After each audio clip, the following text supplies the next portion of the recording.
Off the beaten path in Gainesville, Florida, is a pizzeria unique as they come.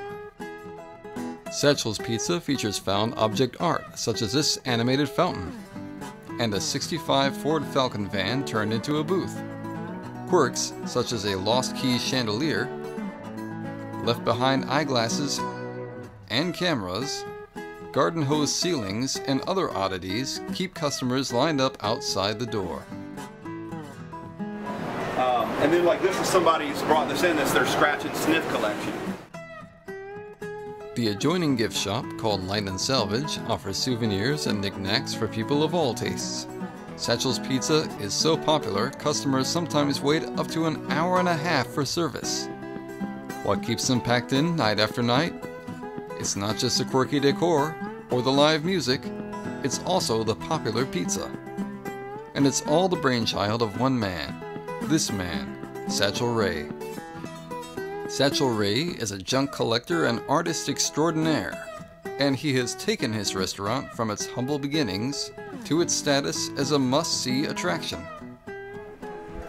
I've been wanting to open a pizza place in Gainesville, really, since I gotten out of high school. I'd come over here at college, I didn't like the pizza that much, I said I want to open a pizza place.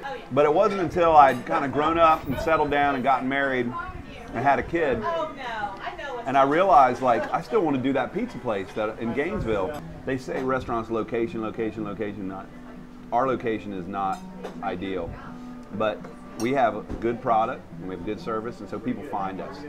And I found this place out here, and this was a little pizza place in an old building. This is an industrial park. So we tore out the carpet that was all stained in the dining room, and we painted and brought in the ovens and the keg box. So I got the place on a Thursday, and we opened a week later, and I had about $1,000 left in the bank. We had 2 tables at dinner. It was a Friday night with 2 tables.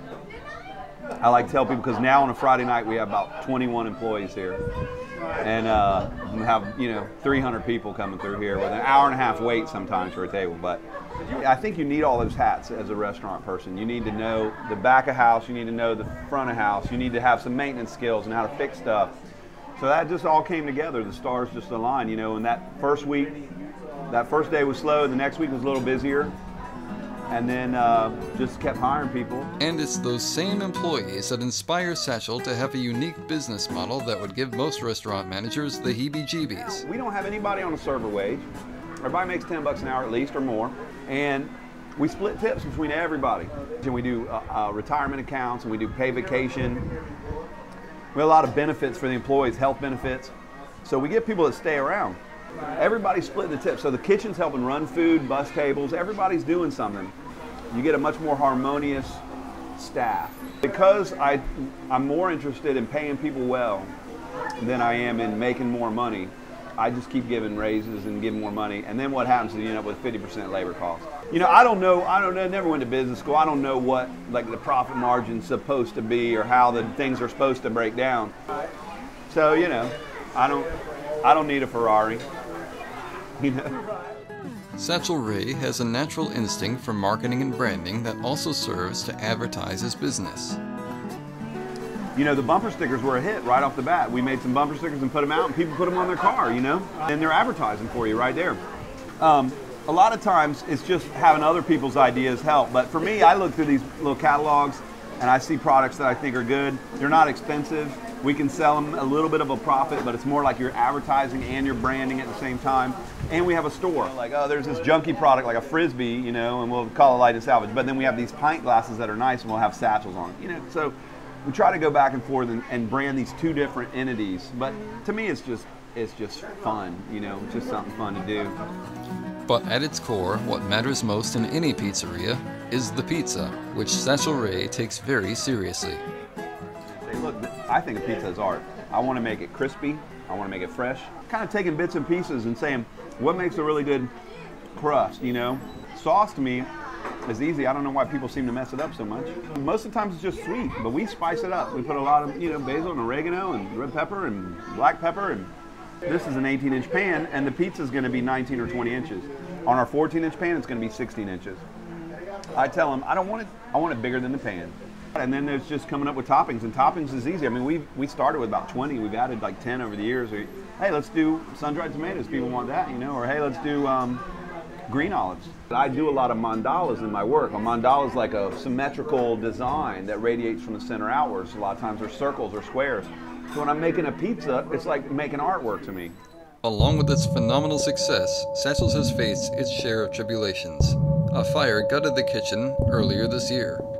It was February 28th this year, yeah. It was just so sad because I was like, that's it, you know, everything, it's gone, it's all gone, you know. And I wasn't thinking like, oh, the whole place is gonna be destroyed or any of that, because it didn't seem like, you know, I'm not seeing all these huge flames, it's just smoke, but I knew that the repercussions, whatever, no matter what, were gonna be bad. The oven rust had a little hole rusting in the top of it, and those walls had been heating up. The 3 ovens at 500 degrees each are sitting there every day heating up the walls. The oven was pumping out heat, and it got into that stud in the wall, this old heart pine, and this pine was just dried out, and it just slowly caught fire. It was scary to go from one day having 50 employees in a thriving business to the next day, you got no income.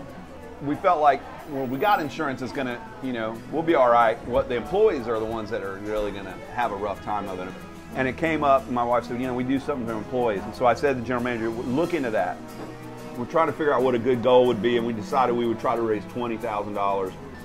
And within 24 hours, we had raised the $20,000. I mean, within one day, people just, as soon as I put it on Facebook, like, here, you wanna know what you can do? Here's a place you can give to help our employees get through while we're closed. Man, people they were just giving like that. I mean, it was just going up, refresh, more money, $20,000. And within the next 2 weeks, it ended up being up to over 37,000 that was raised. Through good times and hard times, Satchel's dedication to community is his recipe for success.